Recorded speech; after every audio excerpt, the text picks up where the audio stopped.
Olá pessoal, ainda falando sobre o currículo dos ministros, ou apresentando mais um dos 37 ministros do atual governo, se é que dá para chamar isso de governo, vamos fazer uma breve apresentação, espero que seja breve, do Valdez Góes, que é o ministro da Integração Nacional.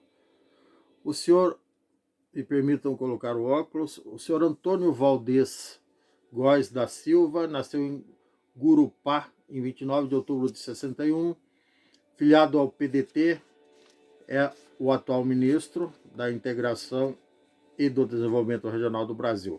Ele foi governador do estado do Amapá de 2003 a 2010 e de 2015 a 2022, como deputado estadual de 91 a 99. Ele é técnico agrícola formado na Escola Agrotécnica Federal de Castanhal, lá do Amapá, e esteve durante a sua carreira política em movimentações, digamos assim, de acordo com o, o cargo que ocupava entre Rio de Janeiro e Amapá. Em 93 ele se casou, aí em 98, após uma derrota nas eleições para governador do Amapá, passou a morar no Rio de Janeiro. Nesse período, Valdez Góes cursou o curso de Políticas Públicas na Universidade Federal do Rio de Janeiro, no UFRJ, e iniciou um curso de Direito na Universidade de Estácio de Sá, também no Rio. Após 2 anos de graduação, não finalizou o curso de Direito, voltou para o Amapá para dar continuidade às atividades políticas. Aí aqui fala sobre as eleições que ele concorreu e não foi eleito várias vezes. Em 99 mudou-se para o Rio de Janeiro para colaborar na administração do então eleito governador do Rio, Antony Garotinho. Então ele já tinha assim uma certa proximidade com o que vai acontecer lá, o que eu vou relatar, melhor dizendo, lá no final desta apresentação. Voltando para o Amapá já em 2002, foi eleito governador do estado, como eu já tinha dito antes.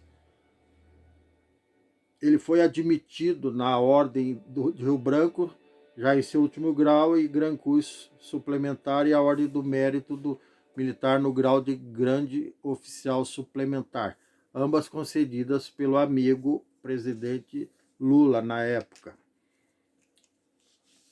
Em 2006 foi reeleito no segundo turno a governador lá do Amapá, e assim por diante. Aí depois deixou o cargo para concorrer ao cargo de senador, mas foi derrotado, ficou em quarto lugar. Em 2014 foi eleito pela terceira vez governador do Amapá e assim por diante.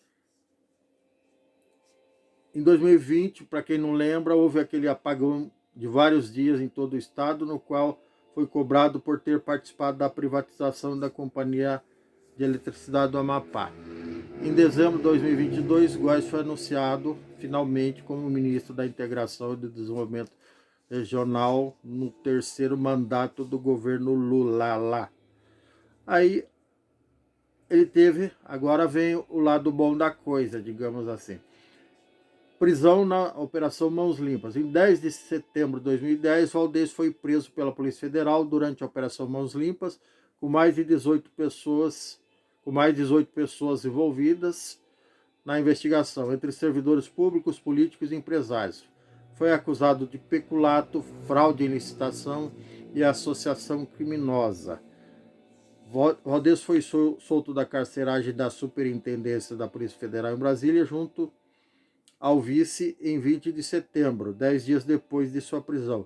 No decorrer do processo, todas as denúncias feitas pelo Ministério Público foram rejeitadas pelos STJ, que considerou insuficiente a quantidade de provas que pudessem comprovar as acusações feitas sobre Valdez, e foi inocentado em 2017 com o arquivamento de todas as denúncias. Bom, vou tecer um comentário pessoal. Quem sabe da história do Lula, que teve as condenações em segunda instância anuladas por conta do CEP. Ele deveria, segundo o Fachin, ele deveria ter sido condenado no CEP lá de São Paulo, mas ele foi condenado no CEP de Curitiba, que começa com 80. Em São Paulo é 01. Então, daí, por conta do CEP, o Supremo Tribunal Federal, o STF, sob o auspícios do Fachin, que também é ministro do Supremo, que também fez campanha para Dilma, anulou as condenações. Não inocentou o Lula, mas anulou as condenações e as provas. E como foi a mesma coisa que ter inocentado, como quando não há prova, não há crime, está aí o sujeito no terceiro mandato, graças aos incautos e desavisados. Campanha abusiva. O Valdez e o vice-governador Jaime Nunes foram acusados também pelo Ministério Público Eleitoral de terem usado poderes político e econômico para levarem vantagem no pleito por sua reeleição em 2018.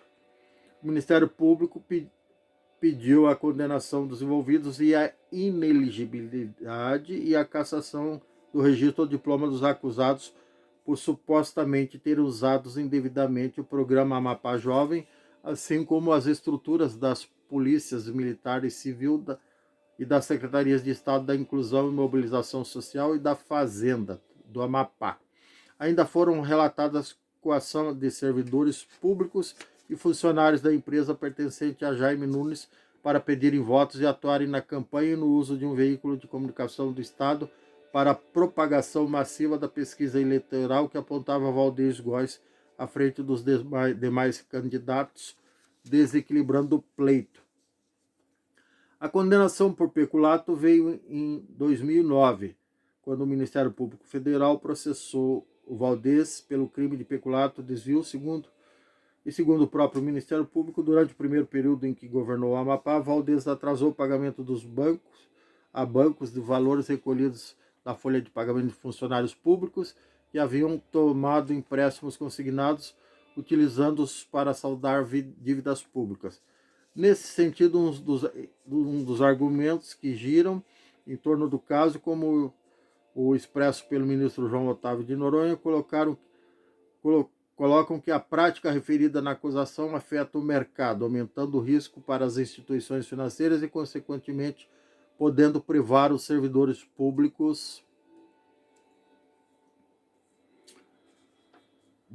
do benefício de adquirir o empréstimo. Por fim, em 6 de novembro de 2019, o STJ condenou Valdez a 6 anos e 9 meses de reclusão em regime semiaberto, a perda do cargo e a pagar multa e restituir 6,3 milhões, 6 milhões e 300 mil ao erário público do Amapá.